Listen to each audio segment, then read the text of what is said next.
to all of you.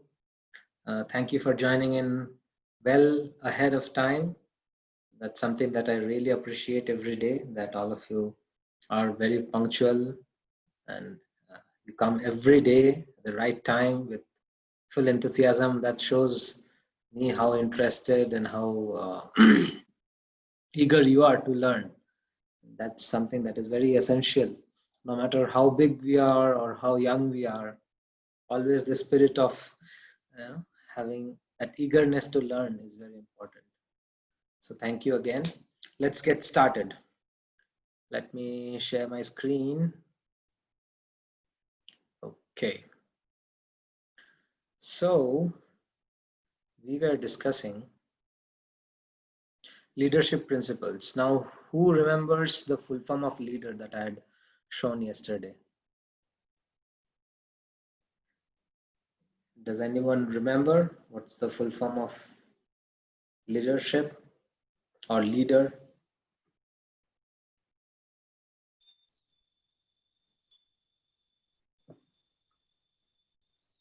Can you all hear? Exemplary.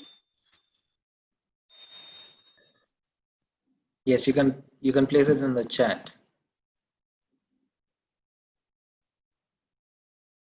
Okay. Vikas tells liked by all, exemplary. What's next? What is that we are going to discuss today? What are we discussing today? What does A and D stand for? Accommodating, correct? What's D? The reason I'm asking is, okay, yeah, you're correct, Apurva. Yesterday, I had placed, okay, let me go back to my slide. So yes, these are the two topics that we have already discussed. That was yesterday, liked by all and exemplary. A stands for accommodating. That's something that we're going to discuss today. For D, yesterday I had shared dedicated and determined, but then I felt strongly that delegating is an art that all leaders must have. And that's something I wanted to touch base upon. And that's why I changed the topic. So I hope you will be benefited with that. And these are the two things that we'll discuss tomorrow: expert and responsible at all times. So let's get started. Are you all ready? In our traditional way, we'll start with a story or a case study. I hope you all like it. Everyone likes this, so we'll start our story today. Okay.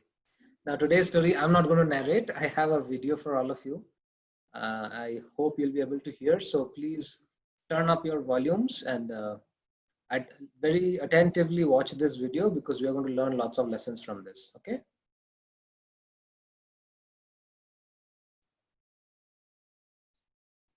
Kurma Avatar, the turtle incarnation.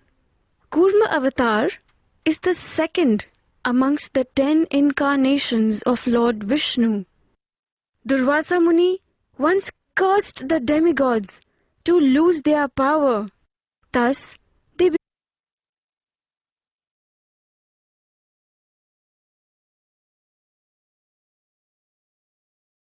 became weaker than the demons and could not fight with them. This worried the demigods. They went to Lord Vishnu for help. The Lord said, "Since the demons are stronger now, do not fight with them. Befriend them and churn the milk ocean together for nectar. Mandar mountain will be your churning rod, and serpent Vasuki your rope." As the mountain had no fixation, it started to sink. Lord Vishnu then took the form of a turtle and kept the mountain afloat. From the churning, poison was produced. Lord Shiva took the ocean of poison and drank it. As a result of churning, nectar was obtained. The demons immediately grabbed it. Then Lord Vishnu took the form of an Apsara, Mohini, and seduced the demons into letting her distribute the nectar. Lord Vishnu, in the form of Mohini, served all the nectar to the demigods and disappeared, thus deceiving the demons and making them totally weak. Krishna comes in many incarnations to help his devotees. Kurma Avatar ki Jai!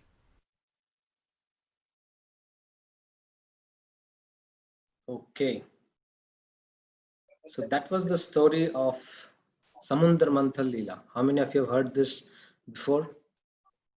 It's a very famous story. So this story has many lessons to learn, but there's a reason why I am quoting this story today. This story specifically shows how Lord Vishnu made the demons and the demigods work together. That's such a wonderful thing, an amazing thing, which is very rare to see. Generally, the demigods or the demons are always fighting. But here we learn part of bringing people together and making them work. That's the principle of being accommodating. Yes. So what do we learn? Mainly, one of the aspects of this pastime is it's important for a leader to be able to implement unity in diversity, to encourage inclusion by stressing on a higher principle. So Lord Vishnu gave the higher principle of Amrita, the nectar that's going to come through the churning, and many other gifts and benedictions that are going to come from the churning of the ocean. So with that higher principle, he could engage both kinds of people, the demons and the demigods.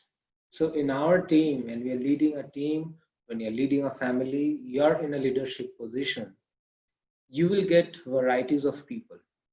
You will find people who are easy to deal with, who are down to earth, who have divine qualities like the demigods. And you might also come across people who are not that straightforward to deal with, people who make your life really challenging as a leader. But my dear friends, let's always remember that this is a divine virtue, to be accommodating, to encourage unity in diversity, to encourage cooperation amongst our subordinates. And that is possible when we have an equal vision. We do not have, or we are successful to suppress our personal biases or prejudices. And that is very vital. Many a time, so-called leaders, I have seen in various circles, it happens all the time in all the places. And it's a very big debate going around in the Bollywood currently, where favoritism is being discussed at great extents. And it's a problem not just in Bollywood, my dear friends, it's there everywhere. Any team you see faces this problem because the leaders are non-accommodating. It is a difficult principle to implement, to have equal vision and to give everybody an equal opportunity and to make everybody work together is a big challenge. Especially I've seen many times in our teams, in the corporate circles, obviously we see those who are coming from North India, they prefer people who have come from North India. Those who are from South India, they specifically prefer and do a lot of things to make sure that only the South Indians get good opportunities. These are all coming from a very uh, deep bodily consciousness, identification with the body. Yes. And that is why, my dear friends, spiritual knowledge always comes to help and makes us better people. In this context, better leaders. As long as we identify ourselves with the body and with the bodily designation, there will be differences. Somebody will be from a different caste, somebody different color, somebody different place of birth, different country, based on the body. Yes. And if we continue to see based on the bodily differences, we will always be biased or partial. Yes. We will have Dehatma Buddhi, see others based on their bodily features. Sometimes people are biased towards men, Sometimes some leads are biased towards women, sometimes, as I said, South Indian, North Indian, Bengali, Kannadiga, all that keeps happening all the time. Yes, and it's not just now, my dear friends. We have a verse here towards your right, if you can see it. Let me zoom it for you. This is the very first verse of Bhagavad Gita, and it very clearly tells us the consciousness of Dhritarashtra. Dhritarashtra also was in a leadership position. Yes, after Pandu left, he occupied the throne, although he was supposed to give it to the Pandavas, but then he wanted the throne for himself, and he took the position of a leader. But what is his consciousness is very clearly evident in the very first verse of Bhagavad Gita. Dhritarashtra is talking to Sanjaya, and he's telling, Dhritarashtra vacha dharmakshetre kurukshetre samaveta yuyutsavaha mamaka pandavaschaiva kim akurvata Sanjaya. See this, how he's speaking. Mamakaha pandavaschaiva. And there he tells how clearly he differentiates between his sons and the Pandavas forever. And this has been the main reason for rift in the family. This non-accommodating nature is a characteristic feature of the Kauravas, which led to their downfall. Yes, Dhritarashtra is telling, oh Sanjaya, after my sons and the sons of Pandu assembled in the place of pilgrimage at Kurukshetra, desiring to fight, what did they do? So this is the disease, my dear friends. A deep sense of mine, me and mine, and not mine. Yes, and that stops us from accommodating.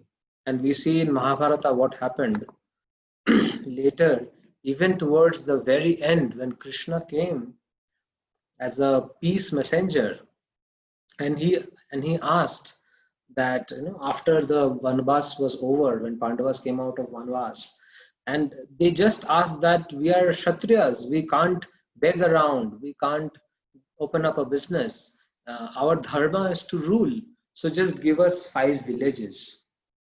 Yes, that was towards the end of Mahabharata, when the war was inevitable, and Krishna tried for the last time, and he came to ask that please give just 5 villages to the Pandavas. They will be the rulers of those villages, and they'll stay peacefully. You rule your whole kingdom, the whole planet Earth. No problem in that. And Duryodhana said, I am not ready to give the piece of land which can be contained under the head of a pin. Yes. Such extent he went to for non-accommodating the Pandavas. This happens when the leader is not secure about his position.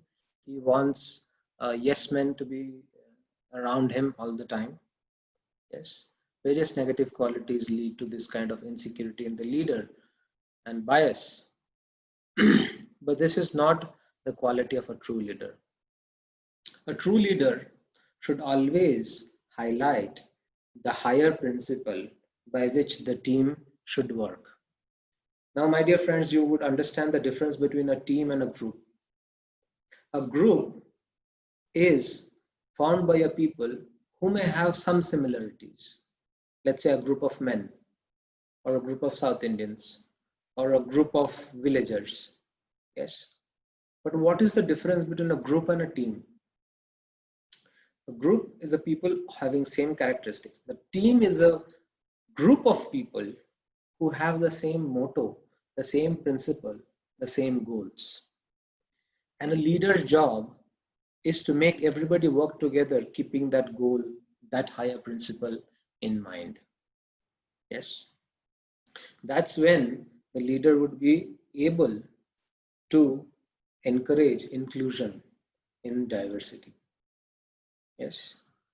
So we have wonderful examples how Lord Ram engaged all the monkeys and deers and squirrels.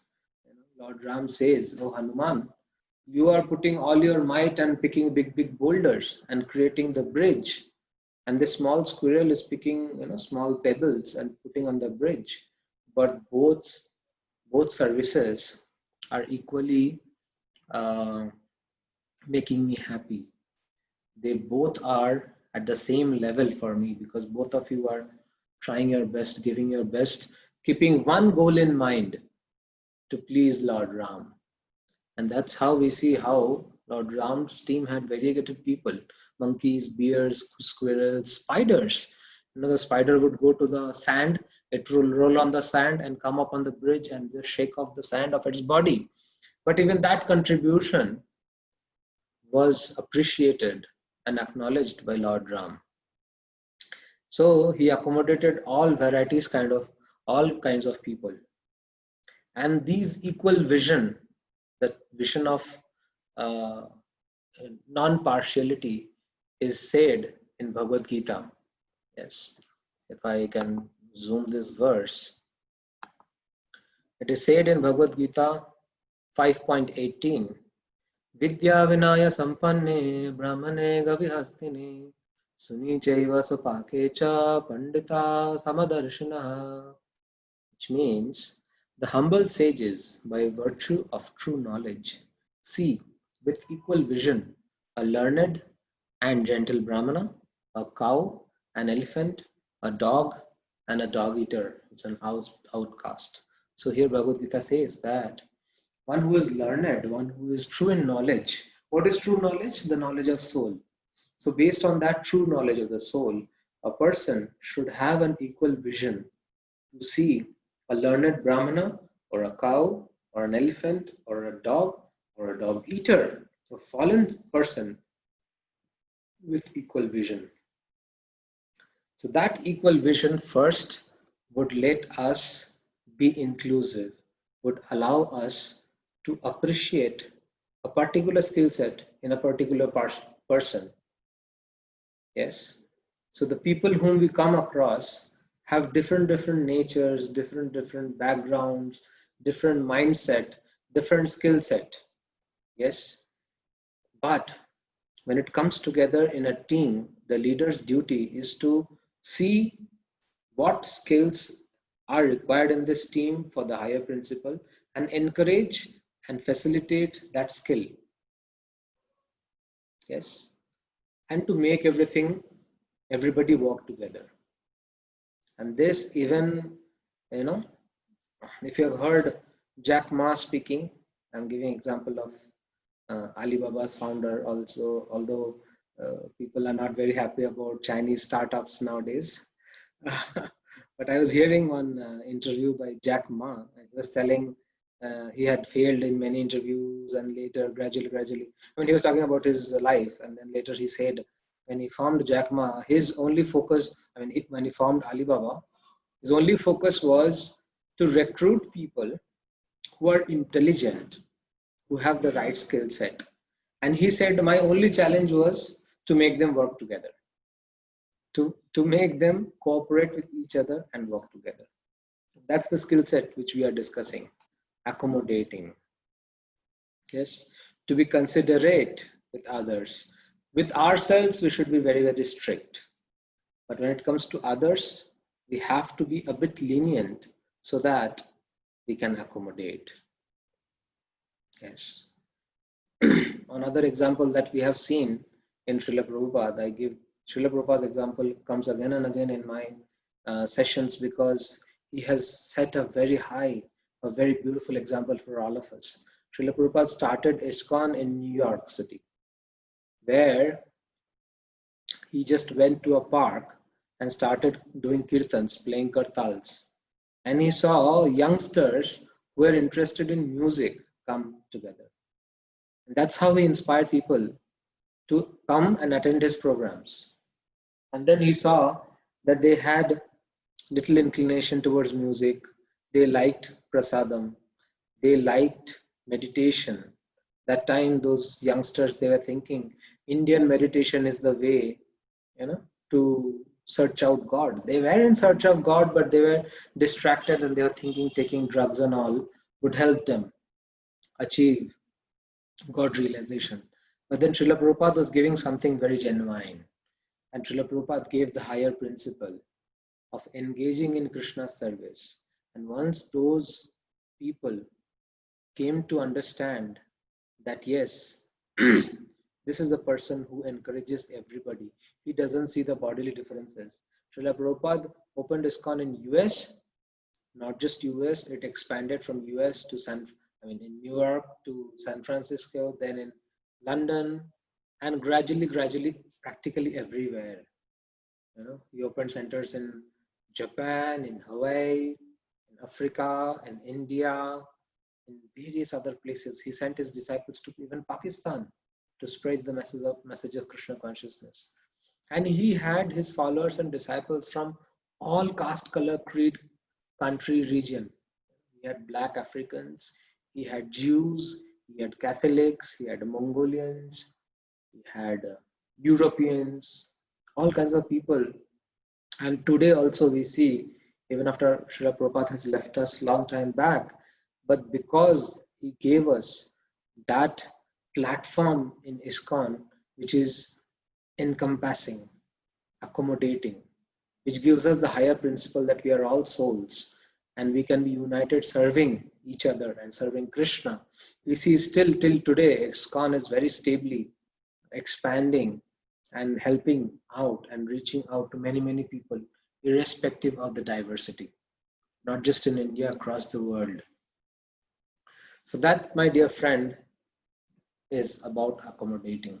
So two things when we speak about accommodating. One is we should have equal vision to allow diverse people to come and work together in a team.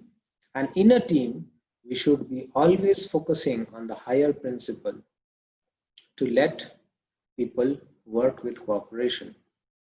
Yes, my spiritual master gives a wonderful example from his life of cooperation. He says, Srila Radhanath Swami Maharaj, he says that when he was very small, his name was Richard. So his mother one day came to him and she very compassionately started speaking to him.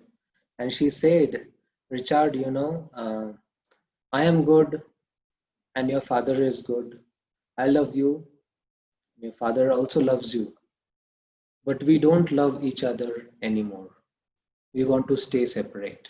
We want to separate. So they were planning for divorce that time. And small Richard could not apprehend it, could not take it, could not understand. And he was totally confused and bewildered. And he started crying pitiably. And that affected his mother so much. And his mother went to his father and said that my son started crying. He cannot accept this. So just for the higher principle, for the pleasure of my son, we have to stay together. And Srila Radhanath Swami Maharaj says that from that day onwards, his parents, for the rest of their lives, till his mother passed away, they stayed together in a wonderful mood of loving and serving each other, keeping that higher principle in mind of taking care of their children. Yes. So these two things come important when it comes to accommodating. Okay. Moving forward, next topic, delegating. Now this is something very technical. This is a skill which is vital for all leaders. And for those of you who are not exactly in a leadership position, or you have not faced such a scenario, it might be a bit theoretical, but let me tell you, it's good to know, and it's important for those who are in leadership positions. I have seen people who have been in leadership position and they are not good delegators. Their lives are miserable. Practically, their lives are miserable. I had seen one person in my workplace as well. He was given a team to lead, but he wanted to do everything himself. He could not delegate his work to anybody, and he was miserable. So we'll share some details, some theories and some practicals on it. Okay. So what is your understanding of delegation? Let me ask you first. Let me take some answers. What do you understand by delegation? Any quick answers on the chat? Division of work. Okay. Any other answers? Giving chance to others. Yes. Respect. Yes, to some extent. Ability to communicate your other ideas to others. Yes. Usually division of responsibility. Okay. Swarangi, good. Swarna is telling humble. Okay. What is the exact meaning of delegation? What do you mean by when I say you have to delegate your work? What is the meaning? Division. Yes. Give job to others so that work can be completed. Yes. Distributing responsibility accordingly. Yes. Segregate. Correct. Correct. So you're, yes, very nice. Girish is telling make to grow others by giving responsibility. Yes. Represent everyone's choice. Okay. Enabling others. Yes. Sharing the work mainly. Yes. But there are many details on it and important principles as to how to delegate, what to delegate, why to delegate. Yes. So let me get into the details of it and we'll take your questions at the end. So principally, what is the principle of delegation? As you said, it's giving your work to others in your team so that the work can be done faster. Yes. So there are two principles of delegation. One is responsibility. Responsibility is distributed from most senior to the remainder. So it is top to down process. So the responsibility is delegated top to down. And accountability is opposite, from down to top, bottom up. Yes. Why? Because when we delegate, let's say I am here. So I have been given a task. Let's say I have to break a mountain. Yes. So if I try alone to break a mountain, it's impossible. So I'll take 100 men below me. Yes. So first responsibility is to me.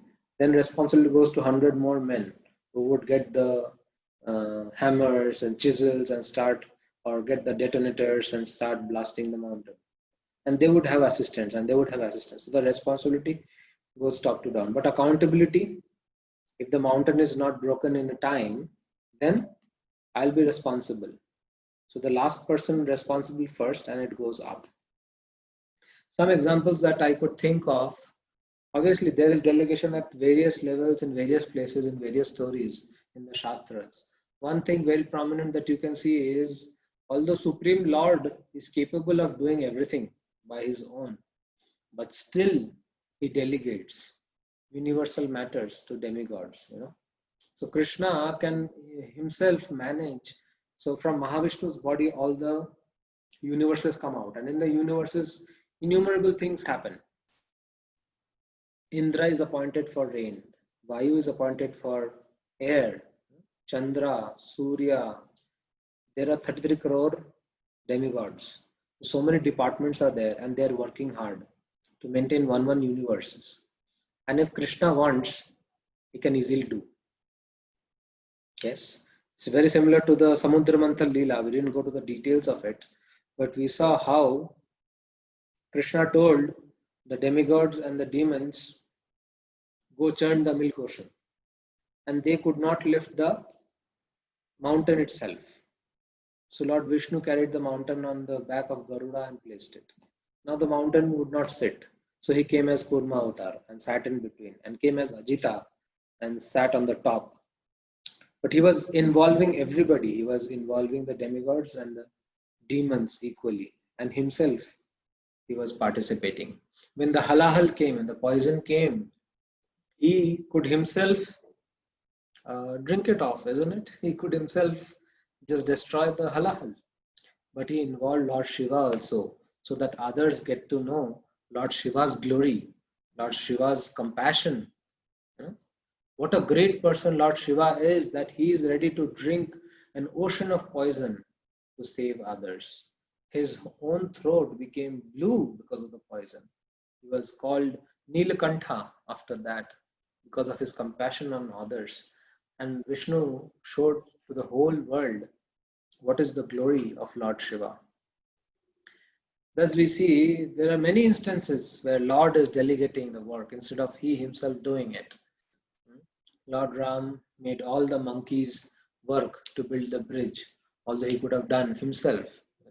When the ocean god was not showing the path, he showed an arrow at the ocean, and the personality, the deity of the ocean came out and folded palms. She said that you build a bridge with your name, write the name on the stones and put, and it will float. All this Lord Ram is doing so that all his devotees get opportunity to serve him and express their love. That is delegating. Those of you who have read Srila Prabhupada's life, very similar. He was very expert in delegating, and he would send people who would be in the movement for 2 months, 3 months, chanting Hare Krishna for not many days. He would send them to faraway places to open center. He sent 3 couples, Grihastha devotees, to London to open center. He sent his sannyasi disciples to China, to Hawaii, to Japan, very difficult places. Russia, there was big opposition and Iron Curtain, and devotees were tortured. But Srila Prabhupada delegated a lot of work, encouraged people to take responsibility. Yes, he himself was traveling a lot, and that is the reason he could achieve so much. He could establish a worldwide organization just because he was expert in delegating. And this is an important skill that we as leaders have to learn. Now, coming to the benefits of delegating and the dangers of not delegating. So I'm getting into a bit of technical, more technical details, some details which are required if you want to master this skill of delegating. Yes. So delegating basically means one job is given to you and you have a huge workload, and it is difficult if you sit and try to finish everything by yourself within the given time. So you have your team and you split the tasks and tell them to do. What are the benefits of delegating?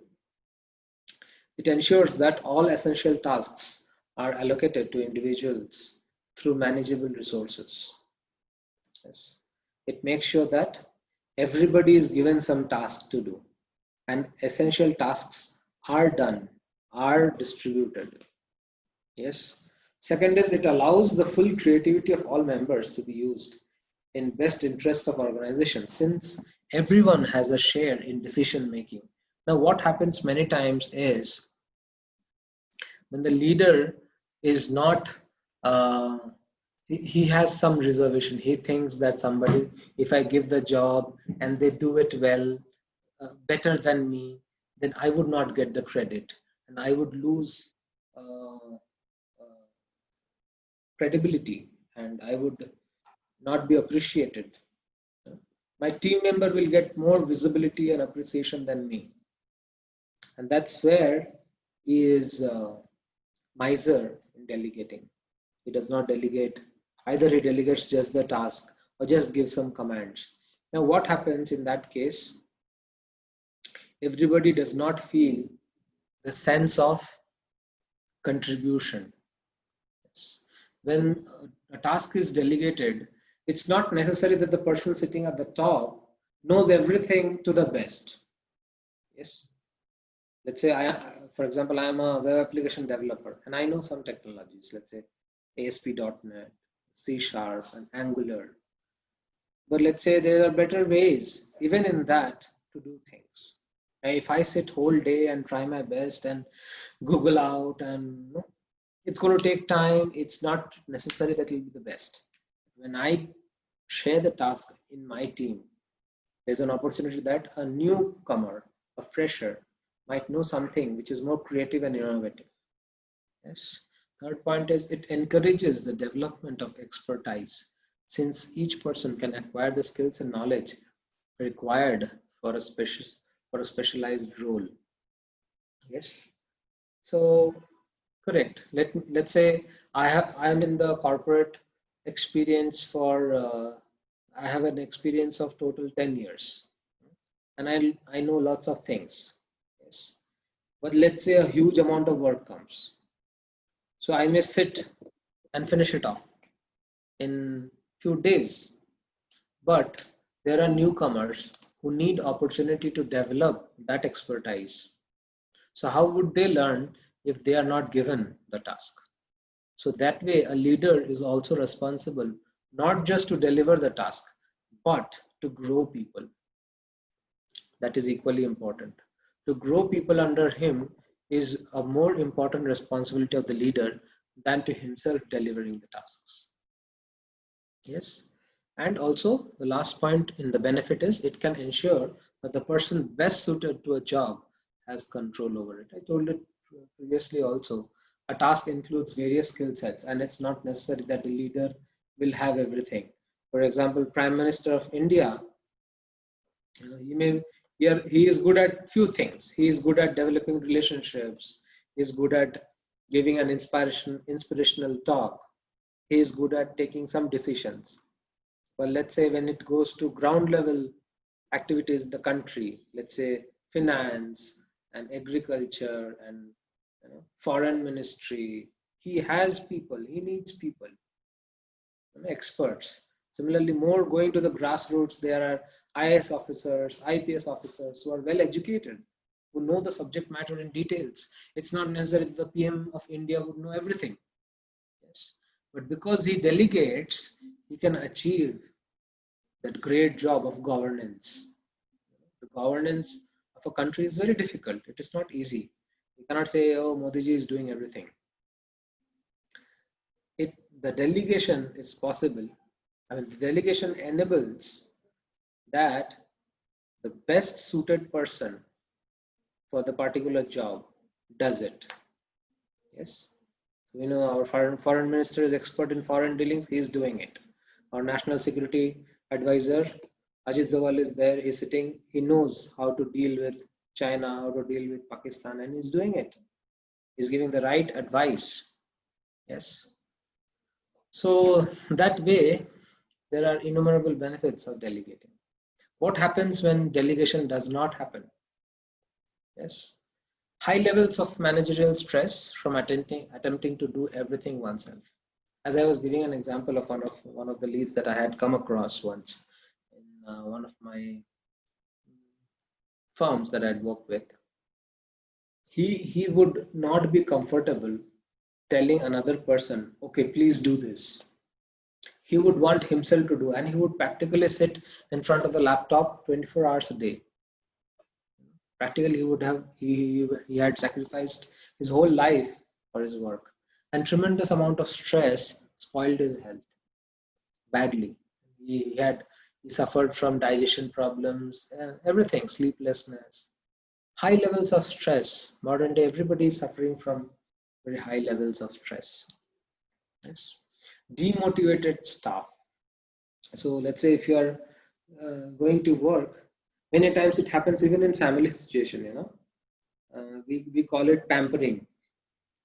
In office, we call it demotivated staff. So what happens is the mother in the house, she's just running around whole day, cooking, cleaning the house, and picking up all the dirty clothes thrown here and there, putting in the washing machine, then taking it out, putting out for drying, and everything. She's whole day running around.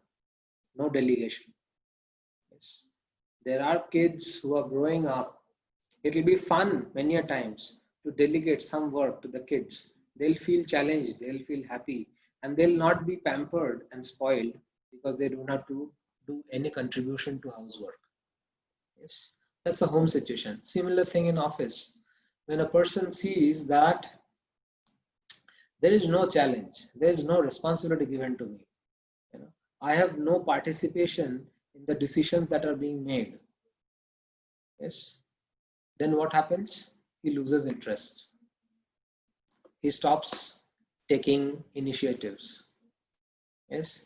And many times he becomes rebellious because he is not part of taking decisions, and the decisions are given to him to work upon, to act upon. He becomes rebellious. So that's why the right delegation is very, very vital for a stable team. Third point is role overlap and confusion leading to the hostility which emanates from interference in others' work. So I have seen even this role overlap. Uh, how can I explain? Role overlap means, let's say a senior person is there and he is supposed to deal with the client. Somebody below him is supposed to deal with the on-site manager. Somebody below him is supposed to deal with the team and get the work done. So these are different roles people have to play in a team. Now let's say the top person who's supposed to only deal with the client comes to the team and tells, okay, what are you doing? What are you doing? Why are you not doing this? The senior most person comes and does micromanagement. Then what the people below them would do? There is role overlap. What he at this level is supposed to do, same thing is being done with the senior most person also. And that is a bad scenario in delegation.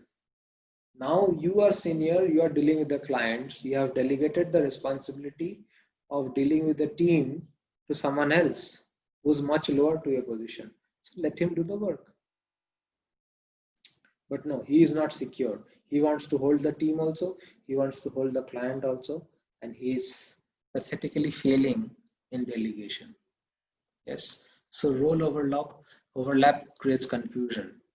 You know, the director of the firm comes to a meeting, a weekly status meeting. Weekly status is something which is like the team lead should take care of. If the director of the company comes there, it's a severe overlap of role. Yes. Then the last point is some work is not the responsibility of anyone in particular, which means the decisions are not just made. Which means if the delegation is not efficient, there are things which is not delegated to anybody. It slips out. Nobody is there to take the call about that particular work. And when it comes to taking quick decisions, it suffers because there is nobody responsible for few tasks which are not delegated. Nobody takes the ownership. So these are high level benefits of delegation and dangers of not delegating. Now I'll come to the last slide. There are some details on what to delegate and how to delegate. There's a lot of theory in these slides, my dear friends, but don't worry, I'll take a practical example and explain what am I talking about. Okay. So what we should delegate and how we should delegate. There are 4 things that we can delegate: the task, accountability, responsibility, and authority. Yes, these are the 4 things that can be delegated. Task, basically the main thing that needs to be done. Accountability, the regular reporting of how the task is going, how it is being implemented, and all that. Responsibility, yes, the way the task has to be done, what all decisions who would take regarding the task, that is responsibility. Authority, the delegation of resources is authority. I mean, how many manpower you need, how much money you need, that kind of thing. So to give a clear example, let's say you have kept the cook at your home. With this example, we'll understand how to relate all these 4 things. Okay. So there are many details in it. The task delegation first. So let's say you have a cook at your home and another servant. 2 servants you have, one cook and one helper boy. And Let's say you're running your own restaurant, may not be at home. Maybe you have started your own restaurant, you're running your business, and you have one cook and one helper. Yes. So what is the task that you're delegating? Main cooking. Yes. So now when you say, if you just say go cook, will it work? The art of delegation is clearly defined outcomes and clear indication of time frame. For example, if you, let's say you're a vegetarian restaurant, you have to tell your cook, I want these menu items to be available in our menu list, and anybody who orders, places an order of this item should be delivered within half an hour. And that is specific task delegation. And we can give n number of details to it. We can tell it should taste in this way, it should be hot, this menu should be given first, this item as starter, this item as soup, this item comes at the end, it is sweet, a dessert, various specifics. So when it comes to task and when we delegate it, this is how we should delegate it. How do we delegate accountability? We clearly communicate a statement of monitoring procedures to be used and the definition of the end product that is coming or why the product would be used. So monitoring to keep accountability, because when I am delegating my work, let's say I am the owner of the restaurant and I have involved a cook, but if the food is bad and the customer is greatly dissatisfied, then he would accuse me. So I am the person accountable. Now I cannot directly delegate that accountability. This is important, my dear friends. Just keep this in mind. You cannot directly delegate your accountability. You cannot say the customer, oh, go to talk to the cook. He has cooked. I don't know. Go talk to the cook. That is not possible. But because you are accountable, when you are delegating the task, you also have to take care that your cook is also accountable to you. So you make sure that the cook, either himself he tastes the food or you taste the food, one thing. Second thing is, you can say, we want ISO certification for my kitchen. We want weekly audits for the food quality. We want the municipal food officer to come and inspect the cleanliness, things like that. So measures which can keep accountability in place, regular monitoring and accountability. Because you are accountable, you have to make sure that your superiors to whom you have delegated are accountable. Responsibility, how do you delegate the responsibility? So let's say your cook, you tell that you have to cook vegetarian food only. So that is the policy framework within which the task has to be delegated. Now the cook very well knows that he cannot cook non-veg. And you can decide what is the menu given, and that is the responsibility. Now once that is told, you have to give some freedom to the cook to do his stuff. So basically he should know what is his boundary of responsibility till where he can take decision. Yes, let's say a customer comes and new order comes, something that is not in the menu. In that situation, the cook should not be in confusion whether he should cook or not cook. Let's say a sweet. The sweet comes in the policy. It is a vegetarian restaurant, you can cook sweets. Yes. So I need not get involved there. So the responsibility is delegated that you cook. How far, so this is the third point, how far the delegatee can interpret events and how far they must conform to set rules. That should be clearly communicated. What circumstances would require reference to a superior for authorization? For example, if some customer comes and says, I want alcohol, hard drinks. So the cook can't say, let me go out and buy and come for you. He needs authorization from me. So that is where you set the boundaries of responsibility. Or many a times, there can be a new menu which is very costly.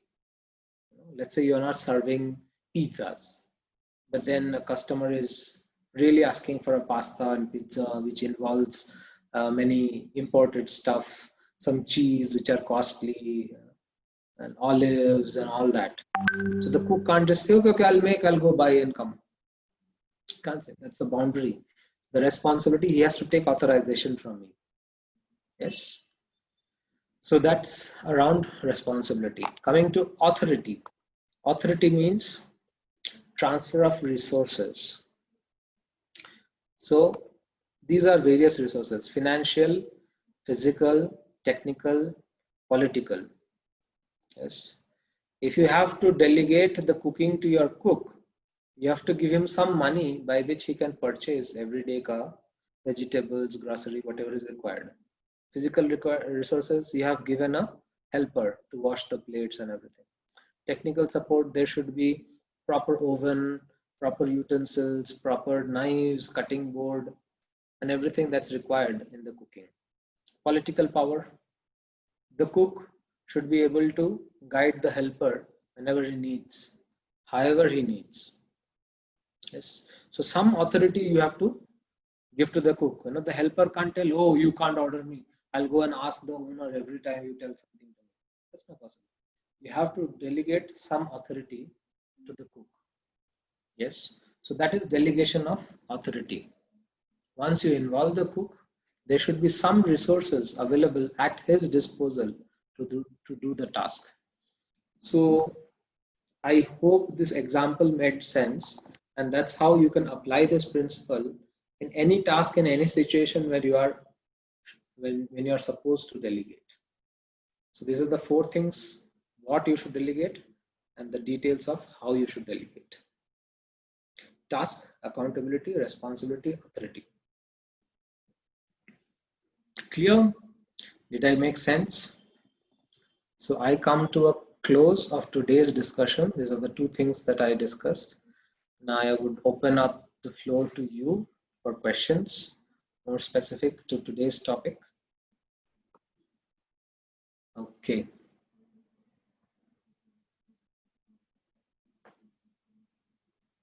Sharing of work. Any questions? If you have any questions, please place it in the chat. If you want to add something or if you want to comment, you're most welcome. You can unmute yourself and speak up as well.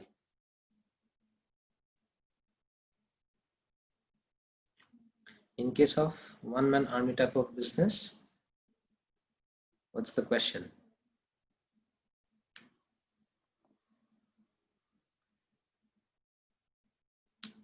Yes, any questions? Anybody want to speak something? Okay. So Surendra is asking, in case of one-man army type of business, how these are valid?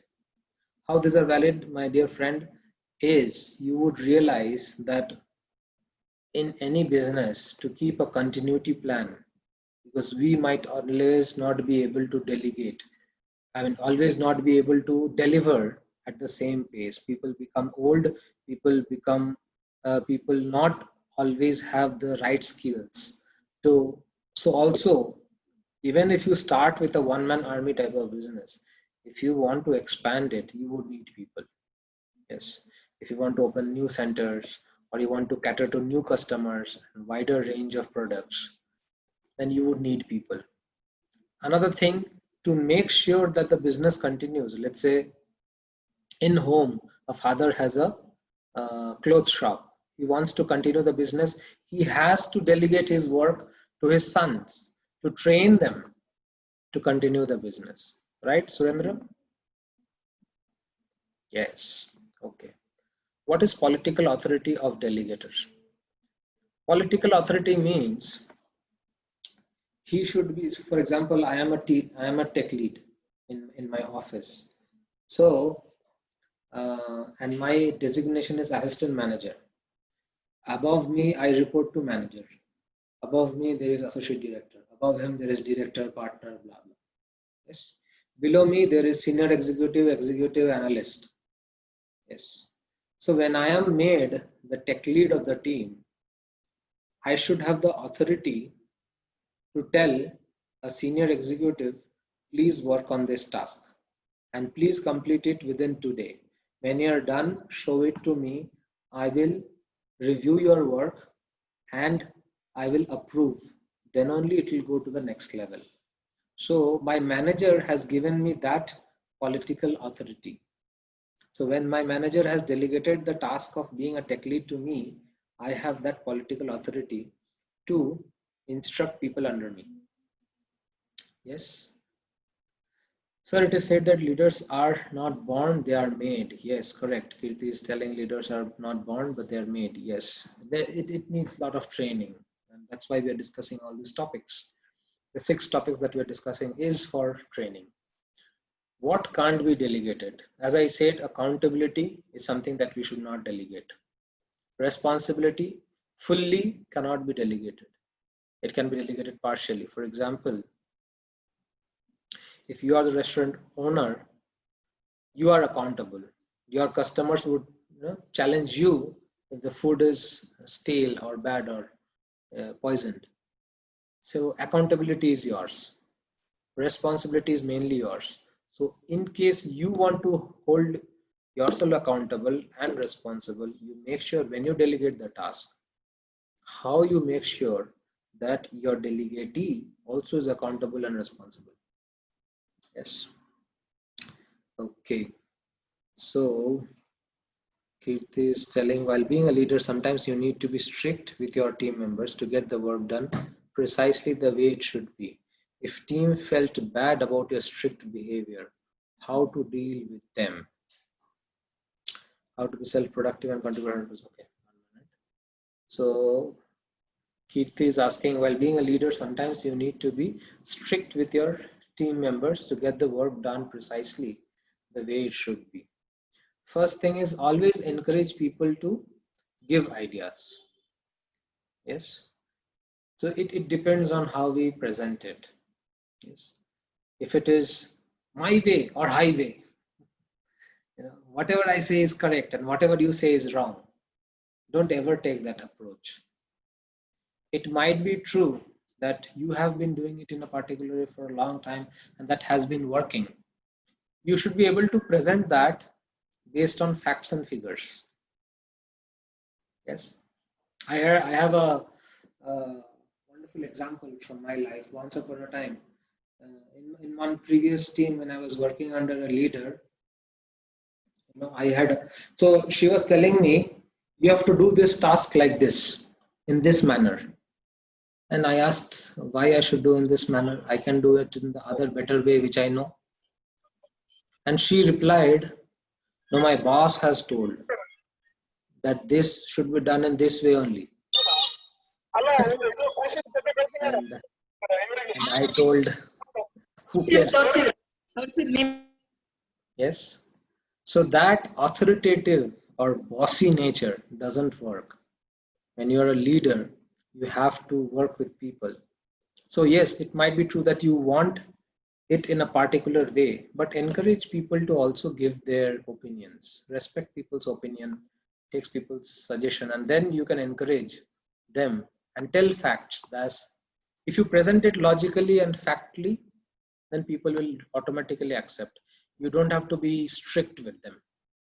You can be assertive and polite. You don't have to be harsh and strict. Surendra was asking, in case when I'm unable to deliver the expected work to my boss, is it wise to leave the firm and try to reimburse all the salary taken? In case I'm unable to deliver the expected work to my boss, is it wise to leave the firm and try to reimburse all the salary taken? I'm not sure what kind of firm you're talking about, but it's not the case. I mean, we fail many a times. So it depends. It's very case specific, Surendra. I cannot immediately comment on it because it depends on how your boss takes it.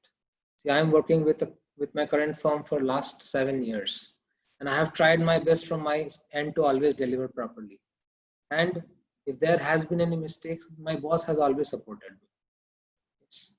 So it is not necessary that you leave the firm. Sometimes it happens that if your boss is not good and it's not working out, you may think of changing the team. That also works. It would vary from case to case, not a right or wrong answer.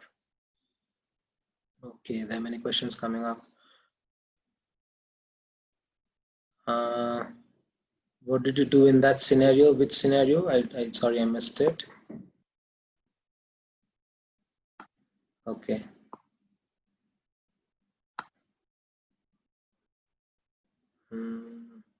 How to be self-productive and contribute 100% to my own work? Yes, that would come in tomorrow's discussion when we discuss as expert. We need the right skill set, and we always need to be equipped by the skills that are required to deliver. Thank you. Any other questions? Did I answer all, or is there anything that I missed? Oh, okay. So, yeah. So Swapnil is asking, your boss asked you to do your work in a particular manner. See, many a times when you work with a bossy person, you might agree, कि चलो इतना रो रहा है, he's threatening me with his position, so let me do it. But what I'm talking about is that's not how ideal leaders should behave, and the result is not always good. I may do things grudgingly, that would not help. Yes, yes, Swapnil. So when the moment that person told me, why should you do this? Because my boss wants me to do it. I was not at all inspired to do it in that way. I opposed and I was demotivated. And that's the result that you will get if you're too bossy. Okay. Kirti is telling, once I was fired by my seniors for the mistakes which I didn't commit and didn't got the chance to explain how to deal with the leader then as a team member. Kirti, I would say I think that would have been best for you, because if you're working with people who are not ready to listen and ready to throw you out, you better not work with those people. Yes. So I would say that's Krishna's mercy on you that you separated. Yes. If the leader is not ready to listen to the team, then what is the use of such a leader? How can we deal with those people who never want to come out of their comfort level for work? How can we deal with those people who never want to come out of the comfort zone? Okay. So you have to find out their interests and particular reason why they're not wanting to come out of their comfort level. Sometimes we need to show the carrot, and sometimes we need to show the stick. That's something managerial. So, Suvarna. Yes. So we have to see whether we can motivate the person by speaking higher principles, or if that does not work, we have to find some interest, some challenge, some monetary benefit which would help them come out. We can give our own example and set a very good example for others to follow. But still, if that does not work, then we have to have strong policies in place. For example, you must say that I want 5 tasks to be done in a week. And a person staying in comfort zone might not be able to achieve that. So that way, it's important that we take precaution as a lead. Yes? Okay. Any other questions? Did I answer everyone's questions? Okay. Thank you, Kirti, for the encouraging words. Yeah, I have been doing a good amount of management for quite a long time now. I have to jump into another call. So if you think I have not answered all your questions, please write to me. You can message me on WhatsApp, or you can write to me in email.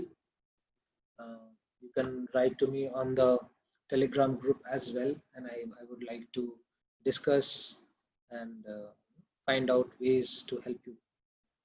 Okay. Thank you so much. Thank you so much for your time. We'll meet again tomorrow for our last session on leadership. That's E for expert and R for responsible at all times. Thank you so much. Hare Krishna, Prabhuji. Thank you, Prabhuji, for your wonderful class. Hare Krishna. Hare Krishna. Thank you. Hare Krishna.